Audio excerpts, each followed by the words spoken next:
You know that feeling when you get home and you tell yourself, I'll just sit down for a minute. And next thing you know, it's 3 hours later, you're halfway through a random Netflix series and scrolling TikTok on your phone like it's your second job. Yep, been there too. And somehow after all that relaxing, you still don't feel rested.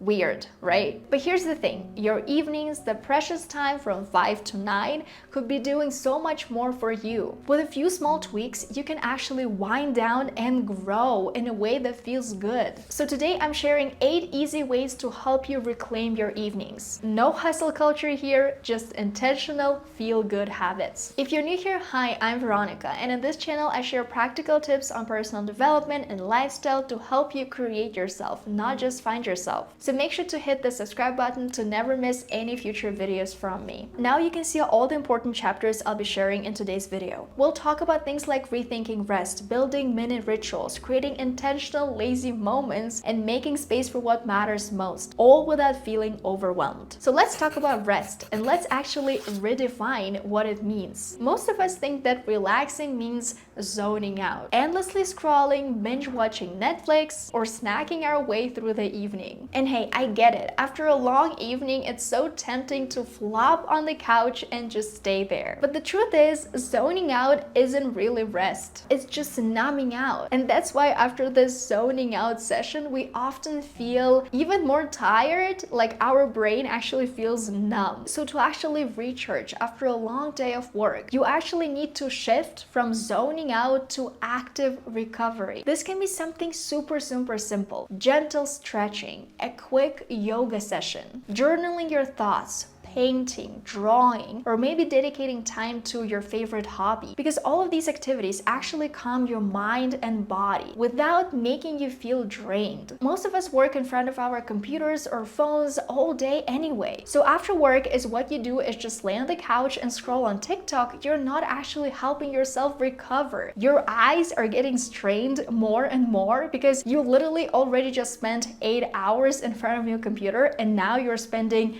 hours and hours on your phone. Your body, instead of getting some physical movement in, is inactive again. And no wonder that the next morning you feel just as tired, if not more. Now let's talk about creating your evening ritual. And this practice is going to be especially beneficial to those of you who feel like you always rush through your evenings. If you feel like you go from task to task without really doing anything intentional. It's like the workday ends and instead of switching off, you just keep going. And trust me, I've been there too. And that's why you will benefit from having an evening ritual so much. Think of it as a little routine that tells your brain that work is done and now it's time to unwind. These small intentional habits will help you relax, but also give you the sense of closure for the day. Like you're done, that's it. And these routines don't have to be complicated at all. It doesn't have to be a 20-step evening routine if you don't have time for it. Here is an example of a simple ritual that I try to follow. First, change into comfortable clothes, then light a candle or diffuse essential oils to shift the mood in your space. Finally, grab a notebook and write down 3 wins from your day and what you learned today. I actually have a notebook that I use for my morning routine and my evening routine. And that little notebook with just a few simple questions really makes me feel more grateful, first of all, but second of all, it makes me more intentional. I just feel like in the morning, instead of rushing through all of my tasks, all of my morning routine, I have this time, those 5 minutes to just sit down and answer all of these questions in my 5-minute journal. It doesn't matter how small your 3 wins are. Maybe you answered an email that gave you a lot of headache, or you took a short walk after lunch. This reflection mindset will really help you go to bed with a positive mindset, with a sense of release, like you're saying thank you to this day, you're grateful you celebrated your 3 wins, and you're ready to go to sleep. By journaling every night, you begin to see yourself as someone who reflects and someone who learns from their daily experiences. The goal isn't perfection, it's creating a rhythm that feels good and helps you reset. So tonight, wear your comfy clothes, light a candle, and reflect on your 3 wins. You'll be surprised how these small actions can shift your whole evening vibe. The next thing I want you to try is using a time blocking approach. Because honestly, if we don't plan, time tends to slip away, especially if you're extremely busy with work, school projects, or maybe you have a family. So in those cases, time blocking is really going to help you make the most out of your evening, out of this time after work from 5 to 9. This is just an example. You can time block 5:30 to 6:30 for cooking, 6:30 to 7:30 for reading, etc. Don't forget to get enough sleep. You can literally time block your sleep if you feel like every single night you don't get enough. And a little pro tip for you here, try to block some time to do something that really excites you. Something that makes you feel alive, that makes you feel fulfilled. Because at work, we give, and give. We give a lot of our energy. And then when we come back home, it's so important to replenish all of that energy, to give back to ourselves. It could be just 30 minutes of doing something for yourself. The next thing you can try to stop wasting your evenings is practicing selective laziness. Yes, we can be productive all the time, and that's absolutely okay. So choose an activity and be intentionally lazy with it this evening. For example, instead of cooking, you can order food. It's an example of intentional laziness. Instead of taking a long shower, maybe you can take a quick shower. If it doesn't really matter to you, this way you're gonna save some time to dedicate to another activity that actually fulfills you. The next thing about this selective laziness is that I'm sure you often experience decision fatigue, especially if you have a lot of tasks at work, at school. You come back home and now you have to make more decisions and you're like,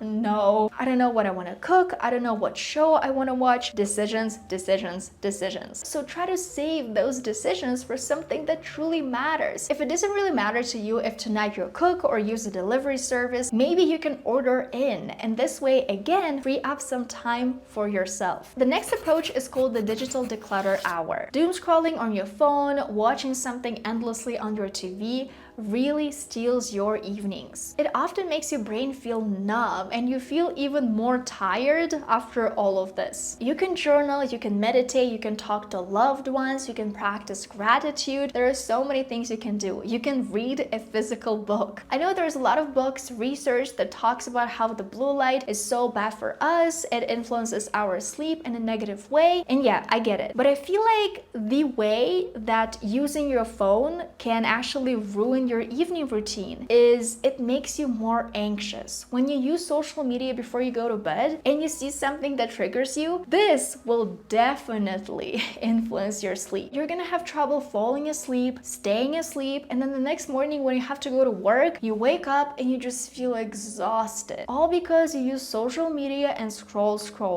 before you went to bed. So yeah, I get it. The blue light, you can wear glasses, but you can't really protect yourself from getting triggered on social media because it literally happens to all of us. And you never know what video you're gonna get recommended when you scroll on Instagram, when you scroll on TikTok. So I feel like it's better not to play this lottery, not to test your luck right before going to bed. The next thing you can do after work is align with your bigger goals. The thing is, people waste a lot of time because they disconnect from their goals, from themselves after work. They wake up, go to work, dedicate all this time and energy, and come back home and just do nothing for themselves, for their personal goals, their personal projects. So you can use your evenings to do something that is aligned with who you are outside of work, something that is going to help you move closer to your goals. The next thing you can do is practice real social connection. We often think that social media is connection, but for a lot of us, it just makes us feel lonely. So if that's the case, you can practice intentional connection, meeting up with a friend after work, calling your aunt, or maybe having a family chat, something that involves real communication, real interaction with people who truly matter in your life.